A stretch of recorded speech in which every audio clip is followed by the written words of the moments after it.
Bismillah, innal hamdalillah nahmaduhu wa nasta'inuhu wa nastaghfiruh wa na'udzu billahi min shururi anfusina wa sayyiati a'malina. May yahdihillahu fala mudilla lahu wa may yudlil fala hadiya lahu. Rabbi ishrah li sadri wa yassir li amri wahlul 'uqdatam min lisani yafqahu qawli. Qala Allah Ta'ala fi kitabil karim wa huwa asdaqul qailin. A'udzu billahi samil 'alim minasyaitonir rajim. Bismillahirrahmanirrahim. Ya ayyuhalladzina amanu taqullaha haqqa tuqatih wa la tamutunna illa wa antum muslimun. Wa qala Nabi sallallahu alaihi wasallam, man sanna sunnatan hasanatan falahu ajruha wa ajru man 'amila biha ila yaumil qiyamah wa man sanna sunnatan sayyi'atan fa 'alaiha wizruha wa wizru man 'amila biha ila yaumil qiyamah. Shadaqallahu 'azim wa shadaqa rasulul karim wa nahnu 'ala dzalika minasyahidin walhamdulillahi rabbil alamin. Jemaah ibu-ibu pengajian Selasa pagi Masjid An-Nur yang dimuliakan Allah Subhanahu wa taala, pertama dan yang paling utama tentu kita bersyukur kepada Allah. Pagi hari ini kita bisa hadir kembali di tempat yang mulia untuk belajar bersama tentang kemuliaan baginda Rasulullah SAW. Apalagi ini sudah masuk di bulan Rabiul Awal, bulan di mana baginda Rasulullah SAW dilahirkan, atau yang dikenal dengan bulan Maulid. Ini adalah sesuatu yang sangat spesial, sangat luar biasa. Makanya Allah perintahkan, qul bi fadlillah wa bi rahmatihi fa bidzalika falyafrahu. Kata Allah, qul katakanlah bi fadlillah, disebabkan karena nikmat dan karunia dari Allah, wa bi rahmatihi, dan disebabkan karena rahmatnya Allah. Di antara rahmat terbesar yang Allah berikan kepada kita itu adalah dilahirkannya baginda Rasulullah SAW dan diutus menjadi seorang nabi dan rasul. Itu rahmat kasih sayang terbesar. Makanya Allah sampaikan di dalam Al-Quran, wa ma arsalnaka illa rahmatan lil alamin. Tidaklah aku utus engkau wahai Muhammad kecuali menjadi rahmat. Rahmat untuk siapa? Untuk alam semesta.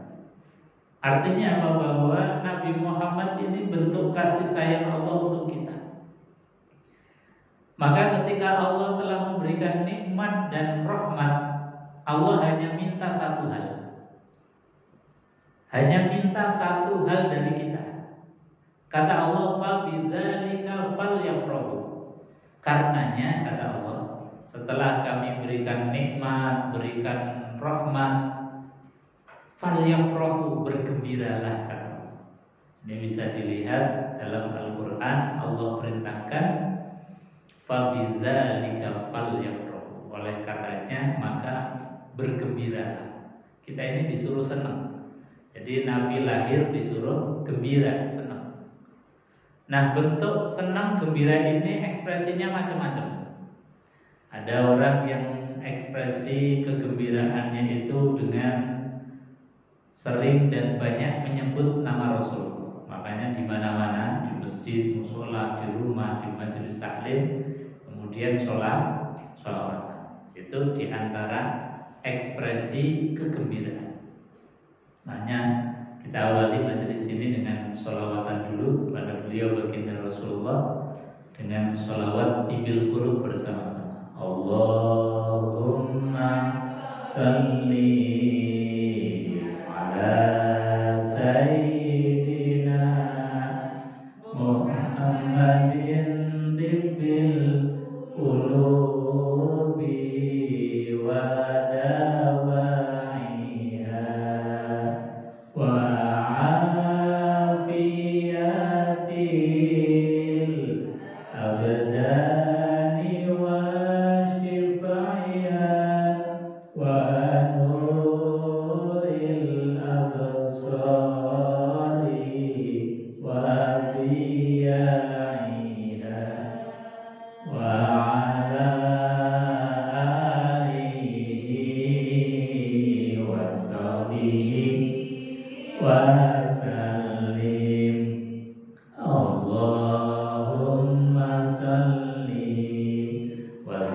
sallim ala sayyidina Muhammadin sahibil busyara salatan tubashiruna biha wa ahlana wa auladana wa jami'a masyayikhina wa mu'allimina wa talabatana wa talibatina biyaumina hadza ila yaumil akhirah. Allahumma salli ala sayyidina Muhammadin dimbil qulubi wa dawaiha wa afiyatil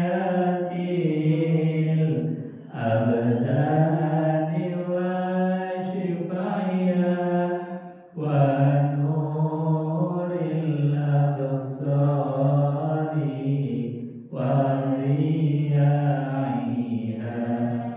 wa ala alihi wa sahbihi wa sallim. Allahumma shalli ala Muhammad. Jemaah yang dimuliakan Allah Subhanahu wa taala. Jadi ekspresi kegembiraan ini macam-macam. Bisa dengan menyebut-nyebut asma Rasulullah, dengan banyak sholawat, baik di masjid, di mushola, di rumah, majelis taklim, atau kita sendiri dalam keadaan apapun, sambil masak, sambil jalan, sambil nyapu, bersolawat pada baginda Rasulullah sebagai wujud mahabbah cinta kita kepada beliau.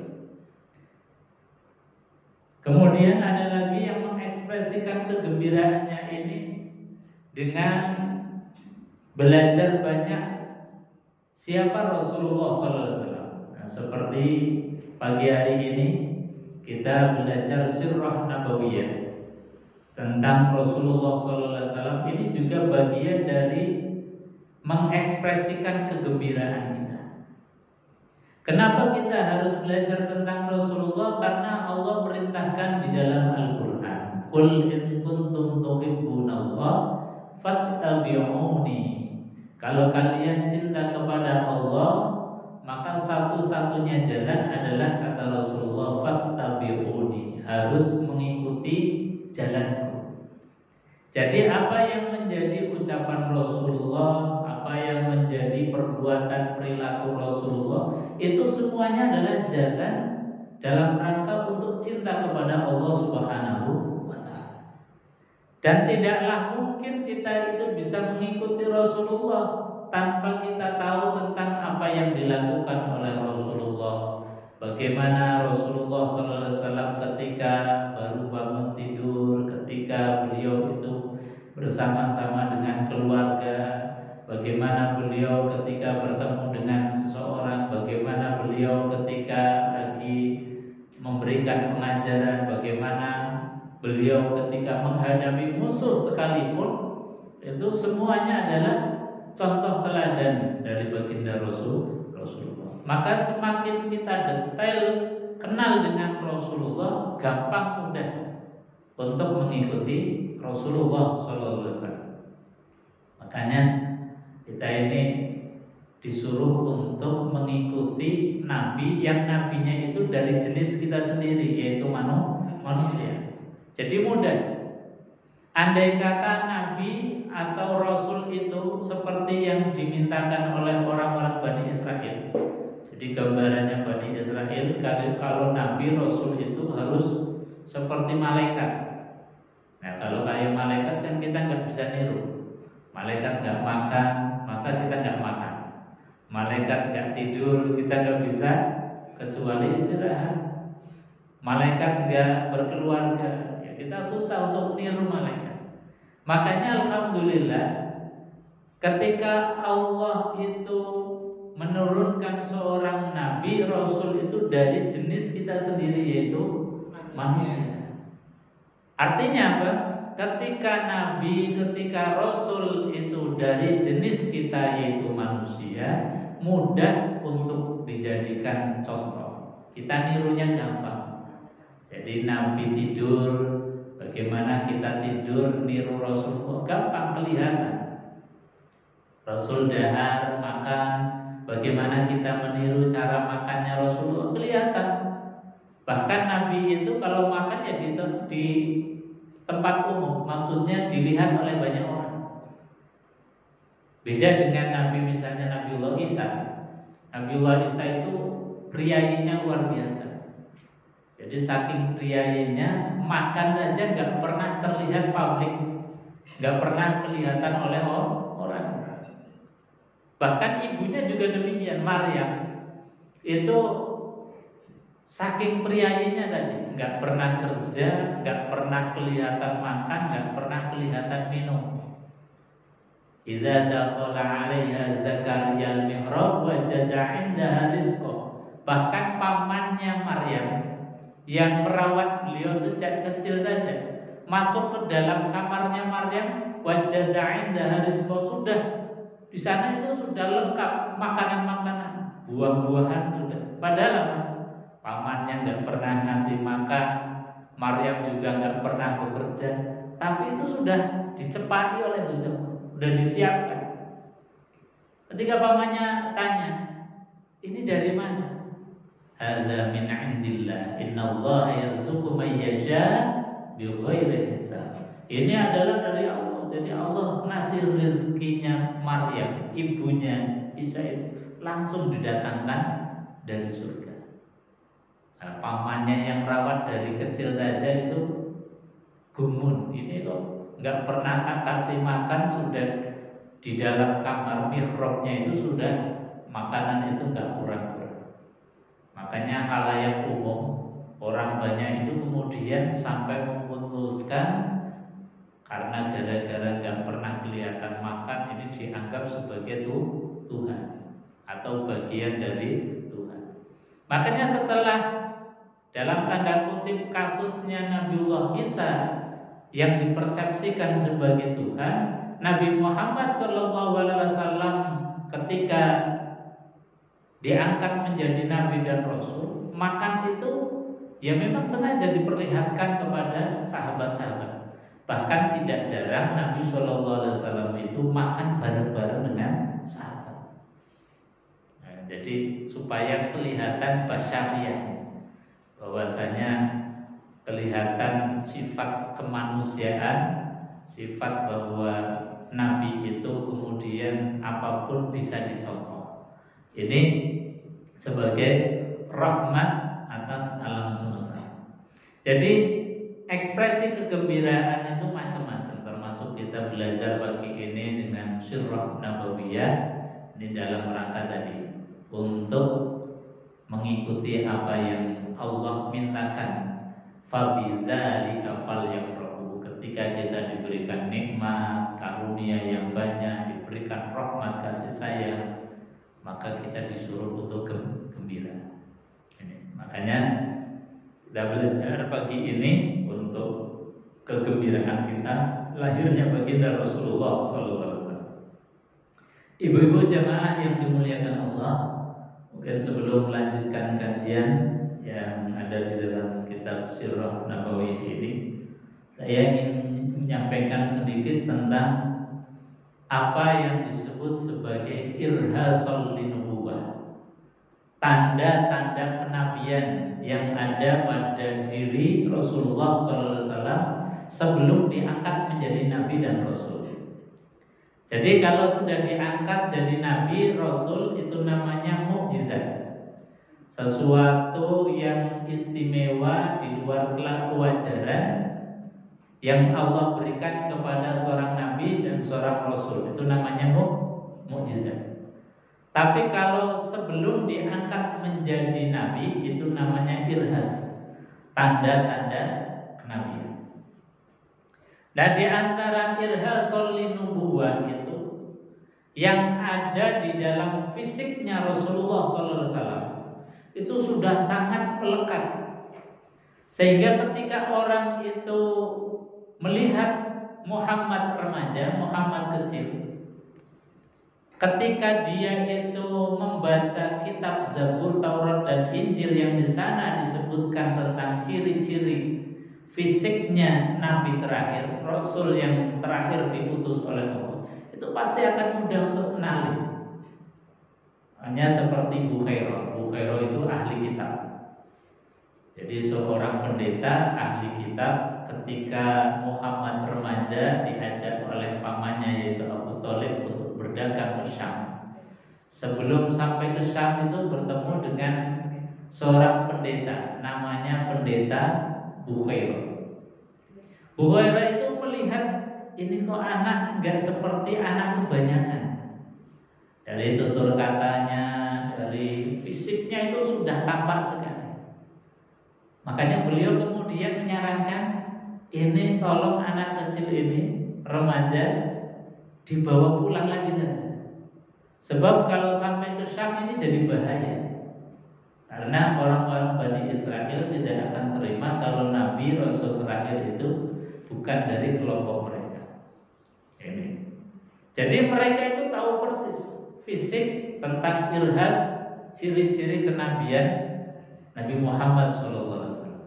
Saya akan menukil dari satu kitab, namanya kitab Maraqil Ubudiyah, Imam Nawawi Al-Batani, ulama kita asli Banten yang pernah menjadi mufti di Mekah, bahkan menjadi imam Masjidil Haram. Ini menulis sebuah kitab namanya Maraqil Ubudiyah. Di antaranya ada beberapa syair yang menjelaskan tentang ciri-ciri fisik Nabi yang menjadi irhasul nubuwah. Ini disebutkan di dalam kitab tersebut. Beliau mengatakan lam yahtalim qatu toha mutlaqan abada wa matasaba aslan fi mada zamani.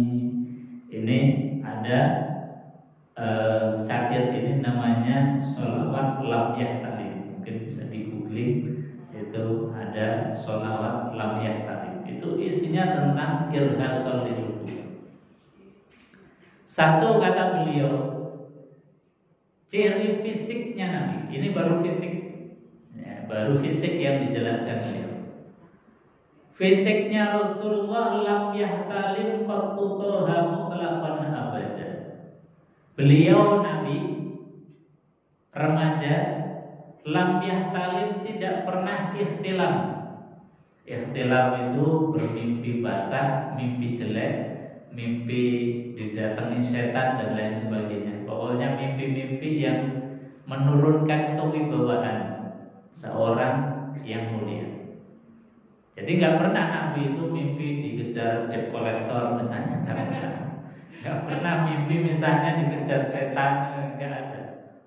Bahkan mimpi yang sifatnya basyariah, yang menjadi fitrahnya manusia, seperti ikhtilam. Ikhtilam itu kan fitrahnya manusia itu bermimpi basah.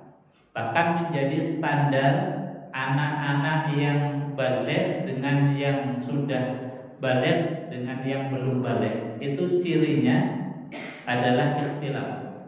Jadi kalau ada anak laki-laki yang sudah pernah ikhtilam, bermimpi basah, berarti dia dianggap sudah baligh, sudah dewasa, sudah terkena taklif hukum, sudah harus sholat, sudah harus puasa. Itu namanya baligh. Jadi balighnya laki-laki itu bisa diketahui dengan satu, sudah ikhtilam atau sudah berumur 15 tahun. Jadi 15 tahun meskipun belum ikhtilam, tetap itu dianggap sebagai dewasa atau baligh. Jadi ikhtilam bagi kebanyakan orang, keumuman orang itu menjadi fitrah. Tapi bagi Nabi Muhammad SAW ini dijaga betul. tidak pernah bermimpi yang jelek, mimpi buruk, bahkan mimpi basah. Karena itu mengurangi wibawa muruah Nabi Muhammad SAW. Yang kedua, wa ma tasa'aba aslan fi madaz zaman. Wa ma tasa'aba, dan tidaklah pernah angop, ngertos angop, ngantuk menguap. Jadi membuka mulut lebar-lebar karena capek, karena mungkin belum tidur, kekurangan oksigen di dalam otak kita, itu kemudian menjadikan seorang itu ngantuk, angop, menguap. Dan menguap ini adalah perkara yang lumrah sebetulnya. Jadi keumuman orang yang pasti angop kalau pas ngantuk. Tapi tidak demikian dengan Rasulullah SAW. Rasul itu dijaga betul muruahnya, kewibawaannya. Karena apa? Seganteng-gantengnya orang, secantik-cantiknya orang itu kalau pas angop difoto. Yang cantik jadi cantiknya hilang, yang ganteng juga gantengnya jadi kelihatan jelek. Nah ini jadi sesuatu yang menyebabkan hilangnya atau turunnya derajat kewibawaan ini dijaga betul oleh Allah Subhanahu wa Ta'ala. Makanya Nabi itu nggak pernah tarsa'ab, nggak pernah ngantuk, nggak pernah menguap. Jadi kalau misalnya Nabi itu capek karena mungkin perjalanan jauh atau karena habis berperang, karena di zaman Rasulullah perang itu hampir bulanan, karena banyak sekali itu peperangan di zaman Rasulullah. Tapi ketika dalam keadaan capek habis perang, dalam perjalanan dan lain sebagainya, Nabi SAW kalau mau tidur langsung tidur, tidak ada angop dan lain sebagainya. Nah ini bedanya kita dengan Rasulullah SAW. Tapi untungnya kita diberikan angop. Artinya apa? Bahwa kita tidak mungkin kemudian menjadi nabi. Karena kalau ada orang ngaku nabi, ngaku rasul, dilihat dulu pernah angop enggak? Kalau pernah angop itu berarti ini batal. Karena apa? Pasti muruah wibawanya jadi hilang. Inilah Rasulullah sallallahu alaihi wasallam. Fi madaz zamani, di zaman yang panjang selama hidup beliau sallallahu alaihi wasallam. Min hudawa bi falam tahrub wa ma waqa'at. Kata beliau di antara irhazul linubuwah juga ad-dawa, yaitu binatang-binatang yang apa? Binatang yang seperti harimau dan lain sebagainya, yang liar, yang galak itu. Sama Nabi sallallahu alaihi wasallam itu nurut. Falam tahrub. Jadi ketika ada Nabi, misalnya ada anjing galak atau ada apa yang biasanya terhadap manusia itu kemudian menyerang, itu sama Nabi itu nurut, tunduk. Jadi nggak ada perlawanan. Bahkan di dalam cerita, yaitu ketika Nabi SAW hijrah bersama dengan Abu Bakar As-Siddiq masuk gua, namanya gua Sur. Gua Sur. Jadi dari Mekah arahnya muter dulu ke selatan, kemudian ke timur, balik ke utara. Jadi muter dulu. Ketika dikejar oleh seorang namanya Syaraqah, Nabi SAW itu kemudian cari persembunyian. Di situ ada celah-celah batu yang kemudian beliau masuk bersama Abu Bakar As-Siddiq. Yang namanya celah-celah batu zaman dulu ya pasti ada kelabangnya, ada ularnya, ada kalajengkingnya dan lain sebagainya. Nabi SAW itu masuk, mereka tunduk.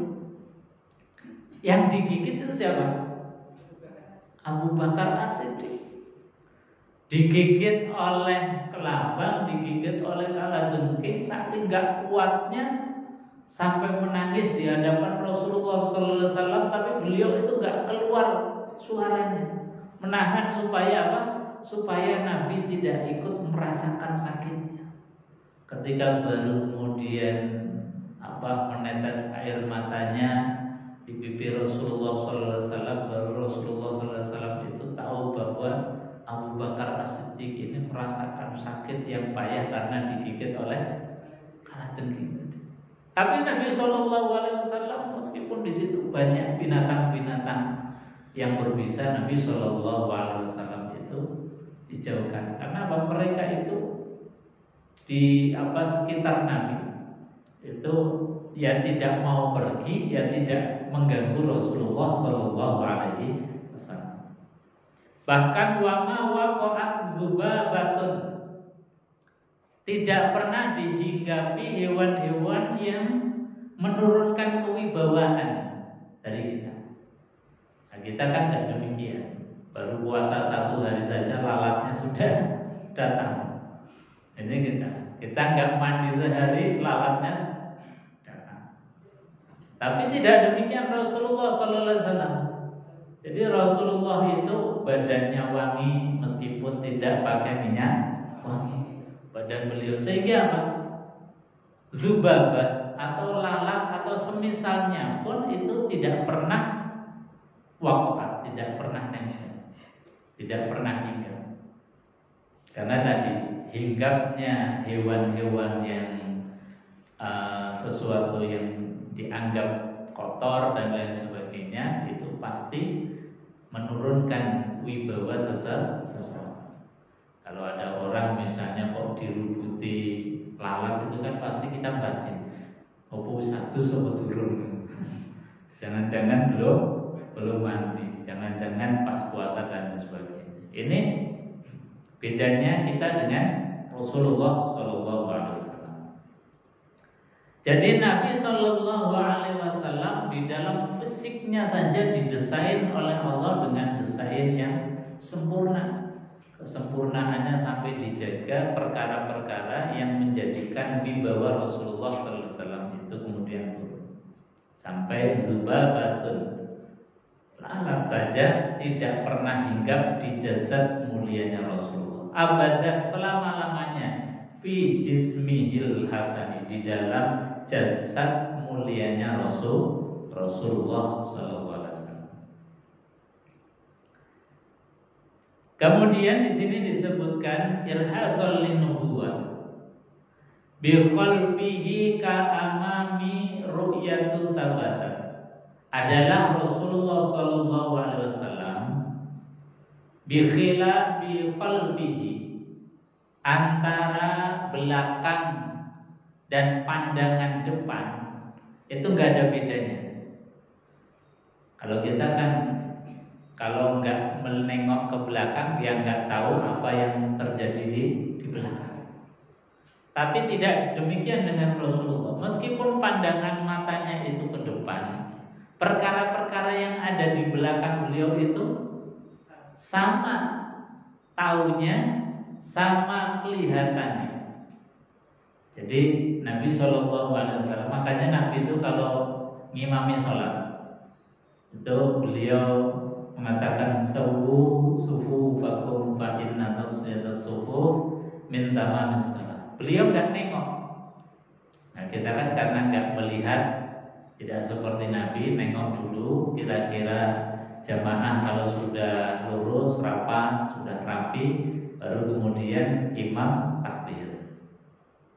Kalau Nabi SAW enggak nengok, tapi tahu siapa-siapa yang di dalam sofnya itu belum baik, itu langsung ditunjukkan si fulan. Ini yang kemudian tadi menjadikan para sahabat itu jadi tawadu kepada Rasulullah, bahwa Rasulullah SAW bi khalfihi ka amami ru'yatun sabatan, bahwa pandangan Nabi ke belakang itu sama awasnya, sama di dalam telitinya dengan ketika melihat ke depan. Hanya Nabi SAW suatu saat itu pernah sholat di dekat Ka'bah. Sholat dekat Ka'bah itu kemudian siapa? Paman Rasulullah SAW, yaitu Abu Lahab. Itu membawa batu besar. Bawa batu besar mau ditimpakan kepada Rasulullah SAW. Maka karena Nabi SAW meskipun dalam keadaan sujud, beliau tahu. Kemudian minta dimohonkan kepada Allah Subhanahu wa taala untuk dijauhkan. Akhirnya apa? Abu Lahab ini tidak melihat Rasulullah SAW berada di sekitar Ka'bah yang sedang sholat. Jadi pandangannya kemudian dikabulkan oleh Allah. Akhirnya selamatlah Rasulullah SAW. Dan ini ada di dalam sejarah-sejarah bahwa tadi pandangan Rasulullah SAW ke belakang sama dengan ketika beliau melihat ke depan, meskipun beliau tidak menengok. Fisik yang lain, kemuliaan Rasulullah SAW disebutkan di dalam kitab ini, wala yura asru baulin minhu fi alani, wala yura, dan tidak terlihat, tidak tampak. Apa itu?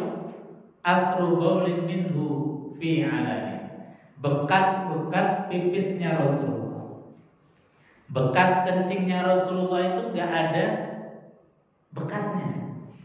Jadi beliau kencing, pipis, kemudian langsung menguap, nggak ada bekasnya, nggak ada bekas airnya, nggak ada bekas baunya. Kalau kita kan bekasnya masih jadi beberapa hari saja masih terasa. Apalagi kalau makannya itu ada makan pete, ada makan jengkol, asarnya itu kemudian nggak hilang-hilang. Rasulullah SAW tidak demikian. Jadi ketika beliau kan tidak seperti kita. Kalau kita mungkin, saya juga nggak ada bekasnya. Karena apa? Masuk kloset langsung. Nah, zaman Nabi itu belum ada kloset, tapi bekasnya itu tidak ada. Karena bekas dari kotoran itu tadi menunjukkan tentang bahwa seseorang itu menjadi rendah, menjadi kurang baik, menjadi wibawanya itu menjadi hilang. Ini Rasulullah SAW. Jadi fi'alani, dalam saat itu juga. Jadi air pipis kencingnya Rasulullah SAW itu fi'alani, saat itu juga langsung hilang. Saat itu juga sudah nggak ada bekasnya. Meskipun secara physically, ya Nabi yang makan, Nabi yang minum. Orang yang makan, orang minum pasti buang air besar, pasti buang air kecil. Itu satu hal yang normal. Tapi dalam penjagaan perkara-perkara yang normal itu langsung dihilangkan oleh Allah Subhanahu wa taala. Konon tentang kotorannya Rasulullah SAW pun itu langsung berubah. Jadi berubah seperti batu dan tidak berbekas seperti bekasnya kotoran. Jadi sudah berubah bentuknya. Ini Rasulullah SAW. Kemudian di sini disebutkan wa qalbuhu lam yanam wal ainu qad na'asat wa la yuradillu fi syamsi zufatani. Kata Al-Imam An-Nawawi, wa qalbuhu lam yanam. Ini yang luar biasa. Hatinya Rasulullah SAW itu gak pernah tidur.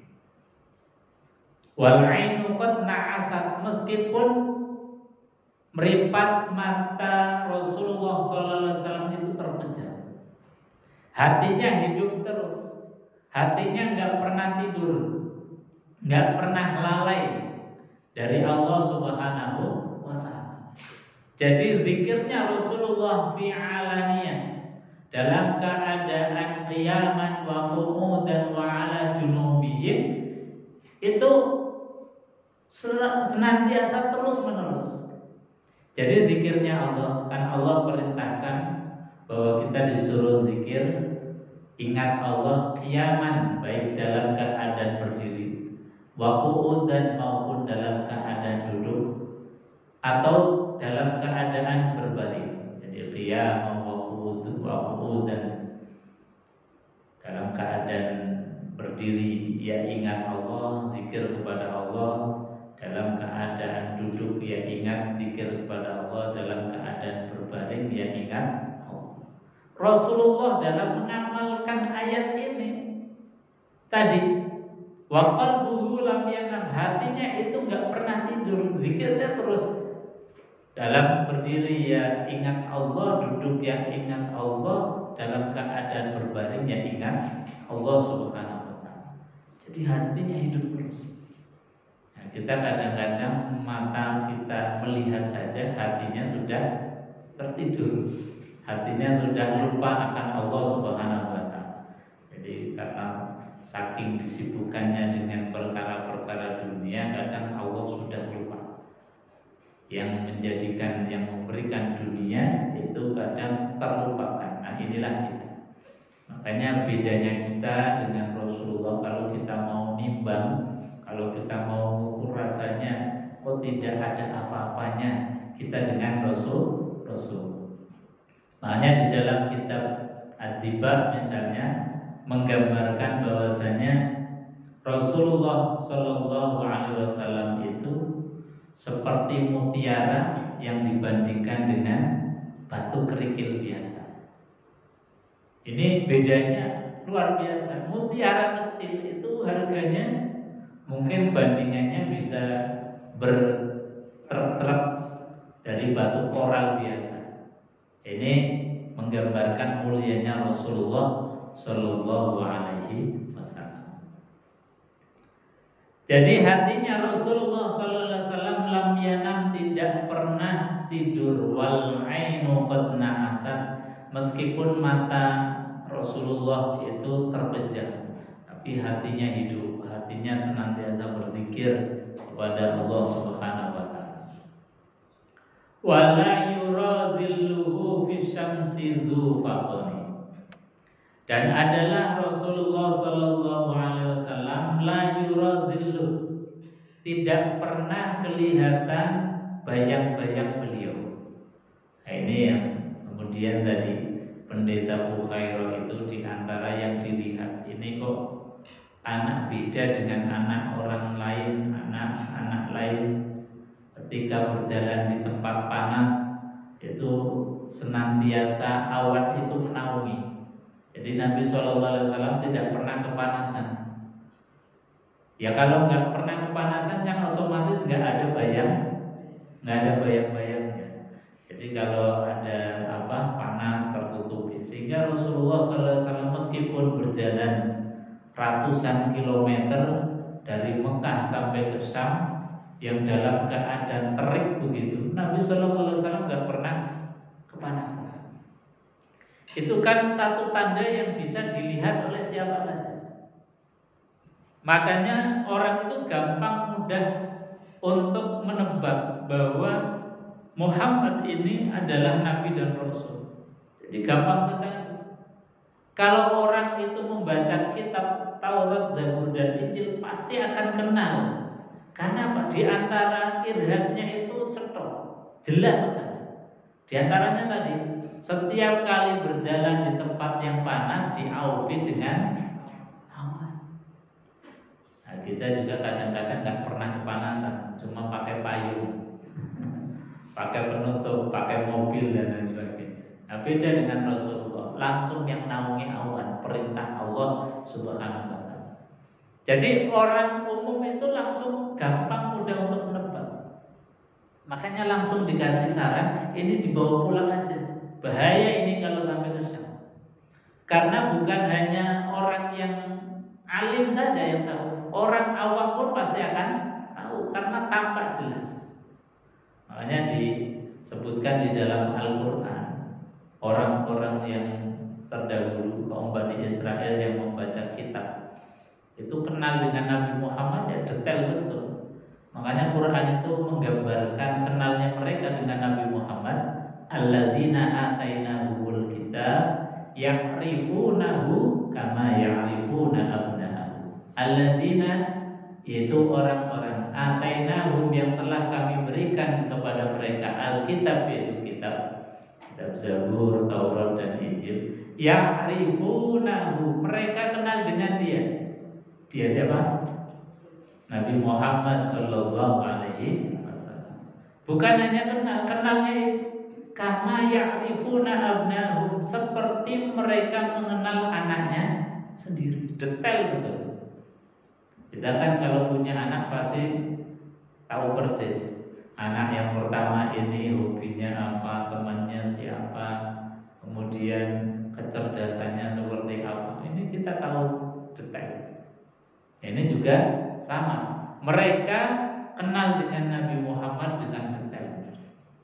Nah, termasuk detail-detailnya tadi, bahwa ciri Nabi Rasul yang terakhir itu dijaga kewibawaannya oleh Allah, termasuk penjagaannya setiap kali berjalan di tempat yang panas itu dinaungi oleh awan. Fi syamsi zufatani, jadi bayangan Rasulullah itu dinaungi oleh awan ketika ada terik panas dari matahari. Nah, para ulama menjelaskan di antara sirriyahnya, rahasia kenapa Allah Subhanahu wa taala menaungi Rasulullah dengan awan, kata para ulama, karena Allah tidak ingin kalau Rasulullah Shallallahu alaihi wasallam itu diinjak-injak oleh orang lain. Nah, salah satu ciri dari diinjak-injak itu adalah menginjak-injak bayangannya kita. Kita kan kalau di tempat yang panas atau di tempat yang ada sinarnya, itu pasti ada bayangan. Nah, bayangan Rasulullah SAW saja Allah tidak rela kalau diinjak oleh orang lain. Makanya kemudian dihilangkan. Nabi itu nggak punya bayang, agar kemuliaannya itu betul-betul dijaga oleh Allah Subhanahu wa taala. Kemudian di sini yang terakhir tentang irhasul linubuwah, tanda-tanda kenabian Rasulullah. Kitfahu qad alata qauman idza jalasu.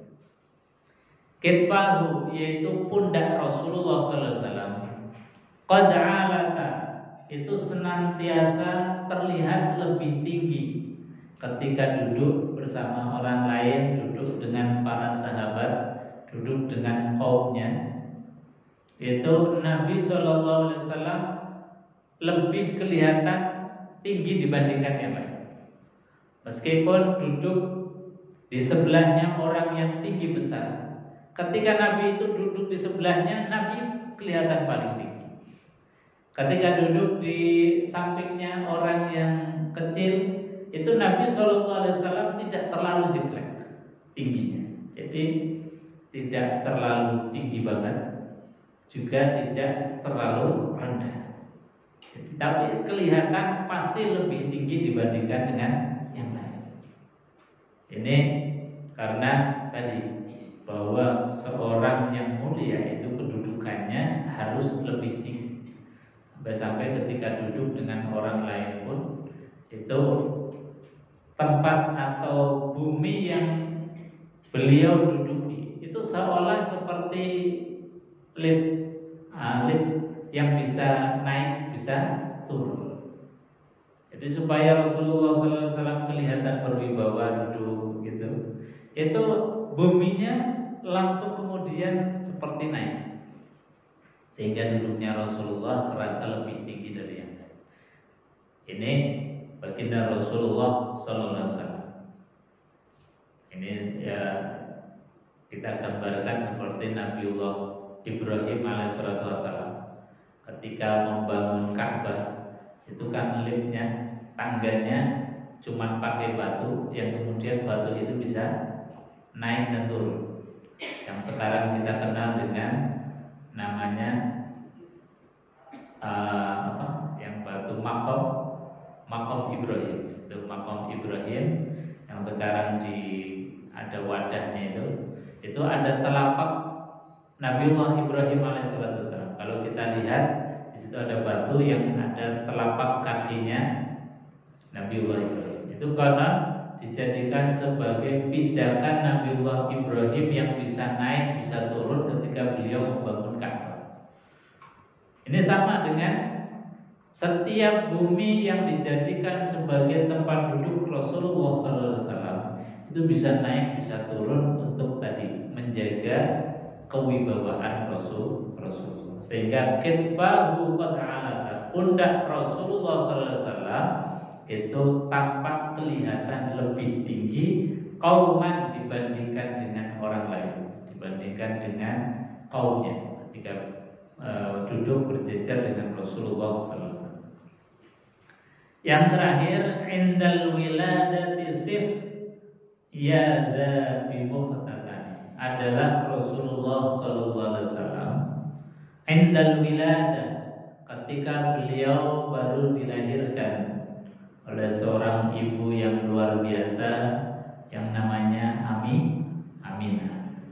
Itu Aminah melahirkan, didatangi oleh bidadari-bidadari surga.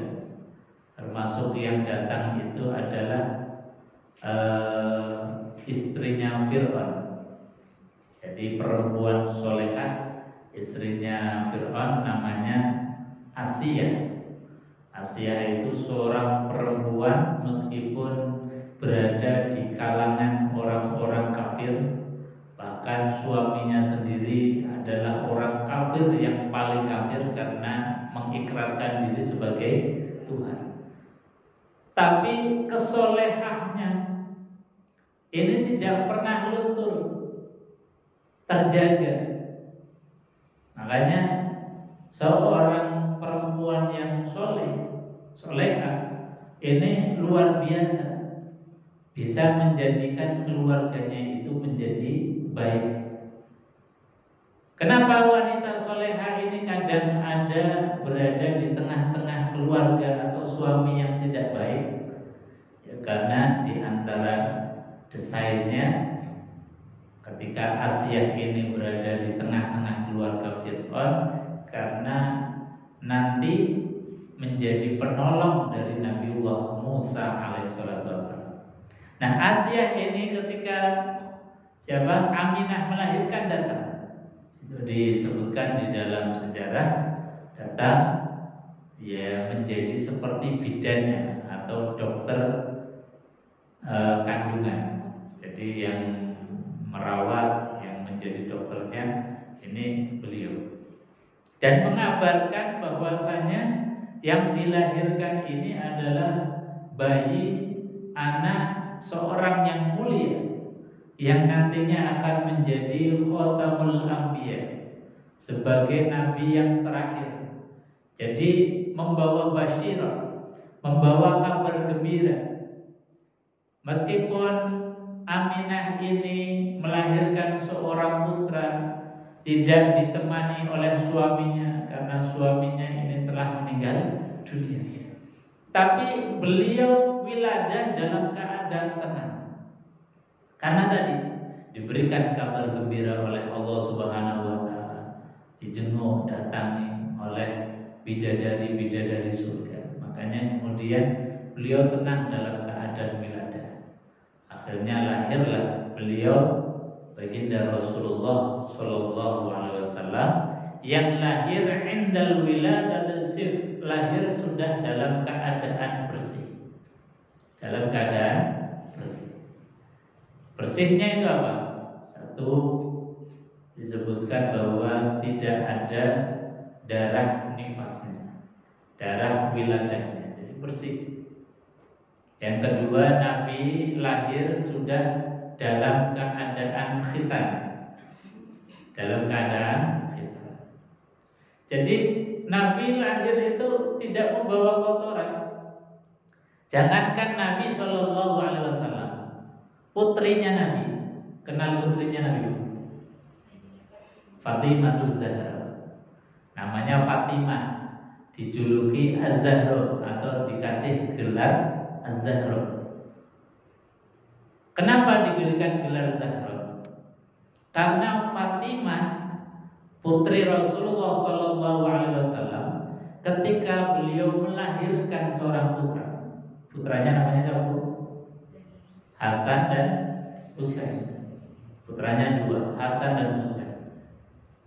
Fatimah melahirkan ini waktunya atau beliau melahirkan waktu dari maghrib. Jadi maghrib sampai isya. Itu tidak ada waktu sholat yang tertinggal. Kenapa?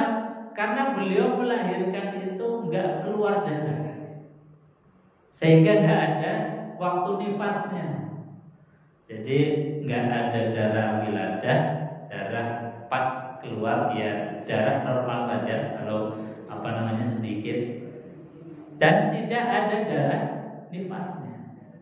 Kalau kebanyakan ibu-ibu kan pasti ada nifasnya, bisa 1 pekan, umumnya biasanya 40 hari tergantung. Tapi ini Fatimah masuk waktu maghrib, beliau kemudian melahirkan seorang putra. Maghrib bisa sholat, isya juga bisa sholat. Artinya waktu maghrib itu kan pendek, tapi beliau bisa sholat karena apa? Beliau melahirkan dalam keadaan tidak mengeluarkan banyak darah. Ini putrinya Rasulullah SAW. Apalagi beliau Rasulullah disifati oleh para ulama di dalam kitab diceritakan bahwa beliau Rasulullah indal wiladati sif, ketika beliau lahir sif dalam keadaan bersih, tidak membawa kotoran. Di antara bersih itu adalah Nabi SAW lahir dengan tidak ada darah, kemudian lahir sudah dalam keadaan khitan. Karena orang yang sudah dihitan itu artinya tidak membawa kotoran, sudah bersih. Nah, ini diantara irhasul linubuwah, tanda-tanda kenabian Rasulullah SAW dari segi fisiknya. Ini baru fisik, belum dari segi akhlaknya. Nanti setelah beliau lahir, kemudian remaja, dewasa, ini akhlaknya Rasulullah luar biasa, tiada tertandingi. Makanya akhlaknya Rasulullah SAW disifati oleh Allah. Itu Allah mensifati akhlaknya Rasulullah dengan sifatnya Allah. Wa innaka la'ala khuluqin azim. Sesungguhnya engkau wahai Muhammad itu mempunyai akhlak azimun, yang agung. Azim ini kan asma Allah. Kalau kita membaca Asmaul Husna, itu ada asma Allah namanya azimun. Azimun dipakai untuk mensifati Rasulullah. Artinya bahwa akhlak Rasulullah SAW itu luar biasa, tiada tertandingi, tiada yang mengimbangi kemuliaan akhlak Rasul. Jangankan terhadap orang yang baik, terhadap orang yang jahat, orang yang memusuhi beliau pun bisa tetap berakhlak baik. Ini yang jadi susahnya kita. Kita kan biasanya berbuat baik terhadap orang yang baik, tapi kalau berbuat baik terhadap orang yang sudah musuhi kita, menjegal kita, rasanya kalau enggak kita balas kayaknya belum marah. Ini kita. Makanya terus-menerus belajar akhlaknya Rasulullah sampai kepada akhlak-akhlak yang susah, akhlak-akhlak yang rumit, akhlak-akhlak yang ketika kita itu diuji semacam itu menjadi berat bagi kita, tapi tidak dengan baginda Rasulullah Sallallahu Alaihi Wasallam. Yang sering kita dengar ketika Nabi Sallallahu Alaihi Wasallam itu hijrah ke Taif, dilempari batu sampai berdarah-darah, ditawari gunung untuk ditimpakan kepada mereka saja, tinggal ngomong iya gitu, oke gitu, itu sudah langsung enter langsung ditimpakan gunung. Tapi apa yang dilakukan oleh Rasulullah? Rasulullah nggak mau menjaga. Barangkali kalau mereka belum beriman, anaknya nanti mungkin bisa beriman. Kalau anaknya mungkin beriman, belum beriman, mungkin cucunya nanti beriman. Cucunya mungkin belum beriman, nanti mungkin keturunannya beriman. Sehingga Nabi SAW tidak seperti Nabiullah Nuh alaihissalam melihat kaumnya yang membangkang tidak mau, maka langsung kemudian berdoa kepada Allah untuk diturunkan azab. Nah, kalau langsung diturunkan azab kan nggak ada potensi keturunan-keturunannya untuk bisa mengikuti beliau. Tapi dengan kesabaran Rasulullah SAW, bapaknya, orang tuanya belum beriman, maka ketika masih diberikan kesempatan, mungkin anaknya nanti bisa beriman, cucunya mungkin nanti bisa beriman. Karena tidak selamanya orang yang kafir kemudian dalam sulbinya orang kafir itu selamanya akan menjadi kafir. Boleh jadi dari sulbinya orang kafir akan tumbuh anak yang beriman. Dari sulbinya orang yang belum bisa baca Quran, siapa tahu nanti turun menjadi anak yang hafid Al-Quran.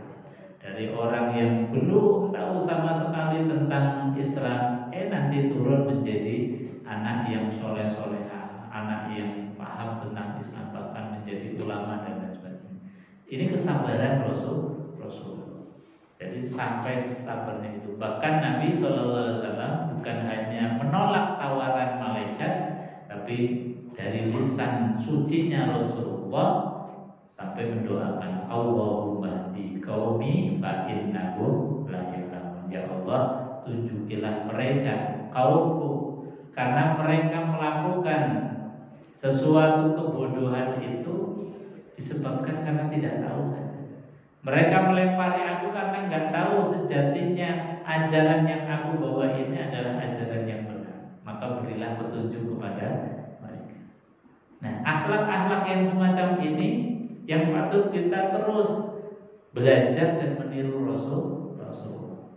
Jadi sekali lagi, kalau berbuat baik kepada orang baik itu sudah wajar. Tapi kalau berbuat baik kepada orang yang tidak baik kepada kita, bahkan memusuhi kita, itu baru prestasi, baru akhlak yang mulia. Tapi yo apa? Makanya belum butuh ngaji, butuh belajar terus.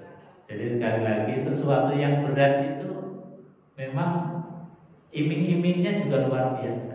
Karena apa? Karena berat.